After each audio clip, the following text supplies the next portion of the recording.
हे दोस्तों, भाई मेरा ना पढ़ाई में मन नहीं लगता, बट मुझे लाइफ में बहुत पैसे कमाना है। समझ नहीं आता क्या करूं। सोच रहा हूं कुछ बिजनेस रिलेटेड चीज करूं।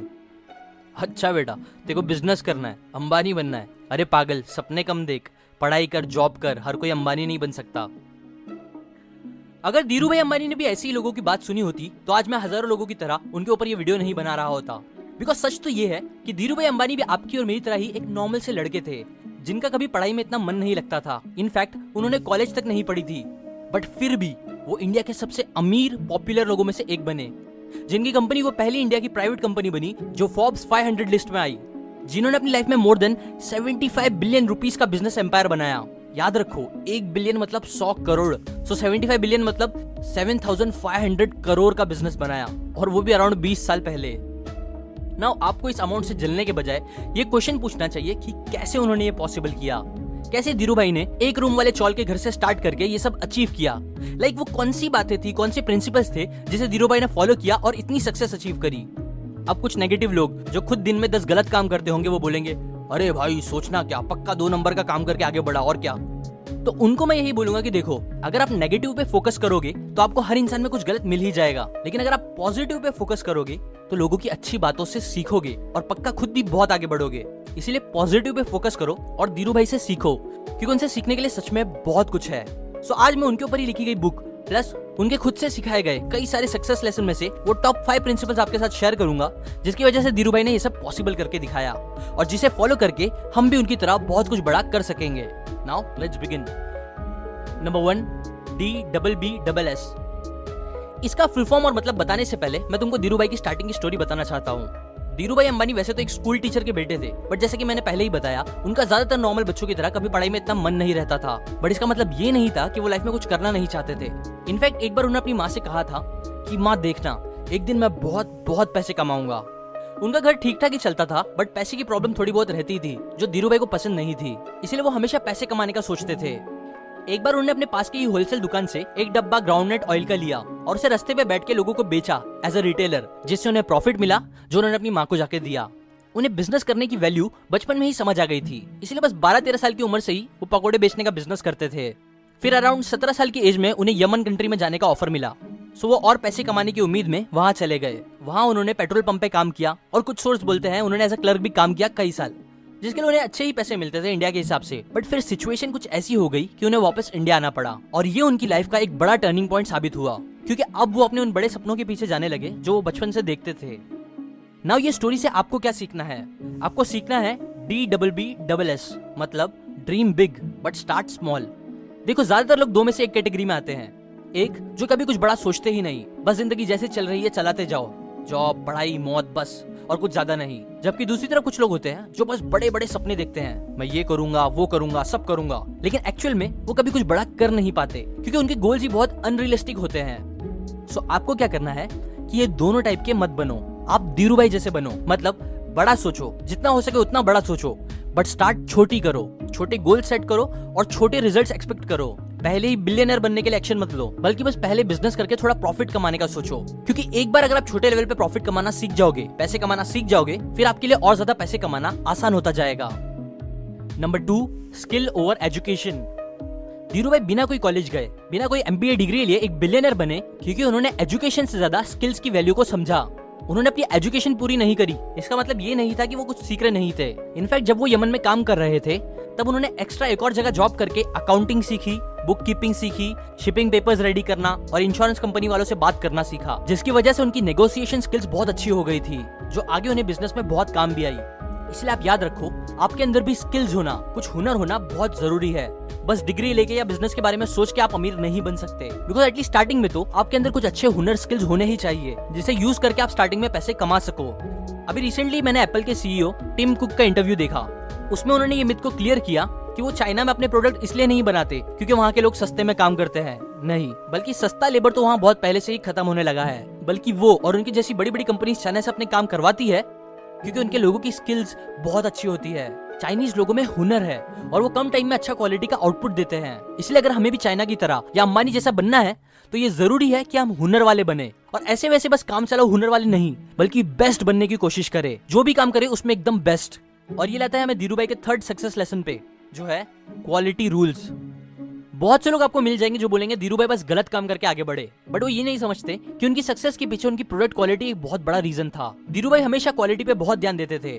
बस 500 रुपए के साथ जब धीरू भाई यमन से वापस आए तो उन्होंने मसाले का बिजनेस स्टार्ट करा। अब इतने कम पैसे के साथ वो ज्यादातर लोगों की तरह जल्दी पैसे कमाने के लिए वो लो क्वालिटी के प्रोडक्ट बेच के ज्यादा पैसे कमा सकते थे, बट नहीं, उनका मोटिव था लो प्रॉफिट हाई क्वालिटी और हाई वॉल्यूम। मतलब अच्छी क्वालिटी में ज्यादा बेचना, भले जब प्रॉफिट कम हो तो भी चलेगा। और यही पॉलिसी के साथ वो इंडिया के साथ गल्फ कंट्रीज में भी अपने मसाले बेचने लगे। सब उनसे खरीदते थे क्योंकि उनकी क्वालिटी मस्त होती थी।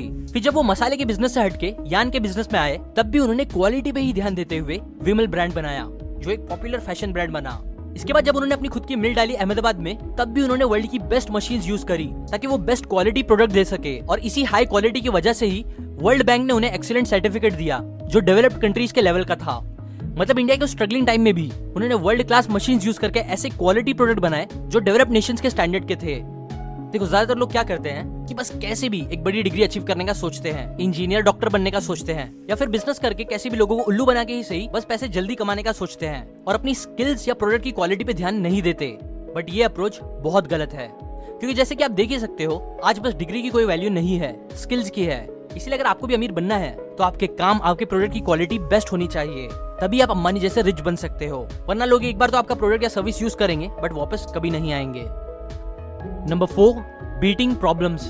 जब धीरू भाई अपनी खुद की मिल खोलने जा रहे थे तब उन्हें बहुत प्रॉब्लम फेस करनी पड़ी थी। जैसे कि 1965 में उनकी पार्टनरशिप टूट गई और फिर वो अकेले ही फैक्ट्री खोल रहे थे, जिसके बाद फिर वो हर हफ्ते मुंबई से अहमदाबाद आते थे प्रॉब्लम सॉल्व करने के लिए। लेकिन फिर तभी 1966 में सडनली रुपए की वैल्यू बहुत गिरने लगी, जिसकी वजह से उनका खर्च और काफी ज्यादा बढ़ गया।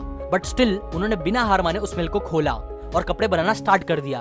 अब कपड़े तो बनने लगे लेकिन कोई भी होलसेलर उनसे कपड़े खरीद नहीं रहा था, क्योंकि पहले से इस बिजनेस को जो कर रहे थे डोमिनेटिंग प्लेयर्स, बिजनेसमैन, उन्होंने होलसेलर्स को धीरू भाई के कपड़े खरीदने से मना कर दिया था।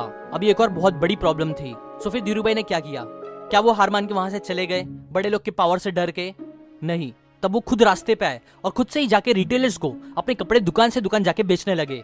अब क्योंकि उनकी क्वालिटी इतनी अच्छी थी और वो इतने गट्सी और जिद्दी थे कि फिर सबको ही वो पसंद आने लगे और ऐसे ही विमल ब्रांड का नाम भी ऊपर आने लगा। सिमिलरली धीरू भाई हमेशा प्रॉब्लम से लड़ते थे, कंसिस्टेंट रहते हुए, बस लोगों से ही नहीं बल्कि नेचर से भी। एक बार उन्हें और उनकी कंपनी को फ्लड की प्रॉब्लम से लड़ना पड़ा, एक बार भूकंप से, और एक और बार क्या हुआ कि जामनगर में जब सब कुछ सही टाइम पे चल रहा था तभी अचानक साइक्लोन आ गया और उनकी फैक्ट्री बंद करनी पड़ गई। तब अगेन धीरू भाई ने हिम्मत से उस प्रॉब्लम से लड़ा और जहां एक्सपर्ट्स बोल रहे थे कि उनका काम खत्म होने अब 3 महीने लगेंगे, उन्होंने वही काम 3 हफ्ते में खत्म करके दिखाया, और वो भी उतने ही बजट में। इतना ही नहीं, 1986 में उन्हें पैरालिटिक स्ट्रोक आ गया था, बट स्टिल इससे भी वो लड़े और रिलायंस को इंडिया का बिगेस्ट बिजनेस हाउस बनाया। अब ये सब बताने का रीजन है बिकॉज ज्यादातर लोग बहुत जल्दी हार मान जाते हैं लाइफ में। आंधी तूफान से लड़ना तो दूर की बात है, वो छोटी मोटी चीजों में भी बस किस्मत का खेल बोल के हार मान लेते हैं। बट धीरू भाई ऐसे नहीं थे, ना आपको ऐसा होना चाहिए। कितनी भी प्रॉब्लम्स हो लाइफ में, आपको हमेशा अपने गोल्स को याद रखना चाहिए और उसे पूरा करके ही दिखाना चाहिए, फिर चाहे कुछ भी हो। Number 5, dream big, fast and ahead. मसाले के बिजनेस में धीरू भाई को प्रॉफिट हो रहा था, बट स्टिल वो पॉलिस्टर के बिजनेस में आए। क्यों? क्योंकि वो बड़ा सोचते थे, जल्दी सोचते थे और फ्यूचर का सोचते थे। उन्हें टेक्सटाइल लाइन में ज्यादा स्कोप दिखा, इसीलिए वो यार्न ट्रेडिंग में आए। फिर उसे हिट करके वो पेट्रोकेमिकल्स की लाइन में गए, फिर कम्युनिकेशन की लाइन में, फिर रिलायंस गैस एक्सेट्रा एक्सेट्रा। ऐसे ही उन्होंने हर फील्ड में काफी सक्सेसफुल बिजनेस बनाए, जहां ज्यादातर लोग तब और आज भी ये सोचते हैं कि अरे मैं अपने बिजनेस का एक हिस्सा दूसरों को क्यों बेचूं, मेरी मेहनत, मेरा स्टार्ट के पैसे लगे हैं एक्सेट्रा एक्सेट्रा। मतलब ज्यादातर लोग छोटा, स्लो और बस आज का सोचते हैं, जबकि धीरू भाई इसका उल्टा सोचते थे। एग्जाम्पल, 1977 में उन्होंने इंडिया में पहली बार IPO लॉन्च करा। उन्हें पता था कि वो अकेले अपने पैसे से बहुत बड़ा बिजनेस नहीं क्रिएट कर सकते, इसीलिए उन्होंने अपनी कंपनी के शेयर्स बेचना स्टार्ट करा। जब वो ये कर रहे थे तब उनके पास 58,000 इन्वेस्टर्स आए उनके शेयर्स खरीदने, जो तब अपने आप में एक बड़ा रिकॉर्ड था। नाउ ये सारी चीजों का रिजल्ट ये निकला कि फिर रिलायंस कंपनी एक टाइम में टोटल 3% इंडिया की GDP थी, 5% इंडिया का टोटल एक्सपोर्ट और 10% इंडिया की इनडायरेक्ट रेवेन्यू रिलायंस से ही आती थी। देखो ऐसा बहुत से लोगों के साथ होता है कि वो कोई आइडिया सोचते हैं दिमाग में बिजनेस से रिलेटेड, लेकिन फिर कभी उस पर एक्शन नहीं लेते और फिर कुछ टाइम बाद वो देखते हैं कि कोई और उनका ही सेम आइडिया इंप्लीमेंट करके बहुत आगे निकल गया है। नाउ ऐसा होता है क्योंकि ज्यादातर लोग स्लो है सोचने में, एक्शंस लेने में। इसलिए आप ऐसे मत बनो, आप बड़ा सोचो, जल्दी सोचो और फ्यूचर का सोचो। अगर आप अंबानी जैसे रिच बनना चाहते हो तो धीरू भाई के ये कोट को याद रखते हुए, जो इंसान सपने देख सकता है वो इंसान उन सपनों को सच भी कर सकता है। ये थे वो टॉप 5 लेसन्स जो मैंने धीरू भाई के ऊपर लिखी गई बुक और उनकी स्टोरी से सीखे हैं। शेयर कर इस वीडियो को हर उस इंसान के साथ जो सपने दिखता है या बिजनेस लाइन में है। लाइक कर अगर आपको ऐसे लाइफ लेसन सीखने अच्छा लगा तो। कमेंट करके बताएं मैं और कौन से मेंटर के ऊपर वीडियो बनाऊं। सब्सक्राइब करके बेल आइकन दबाएं ताकि जब भी मैं फ्री बुक समरीज डालूं, मेंटर की नॉलेज डालूं तो वो आपको मिल जाए, जो मैं यूजुअली हर संडे को डालता हूँ। और अगर आपको कोई 2 फ्री ऑडियो बुक चाहिए तो वो आप seekn.org/audible से जाके ले सकते हो। ऑडिबल एक अमेज़न कंपनी है जो 1 महीने का फ्री ट्रायल देती है और उसके बाद वो आपको चार्ज करती है। Now finally, thanks for watching.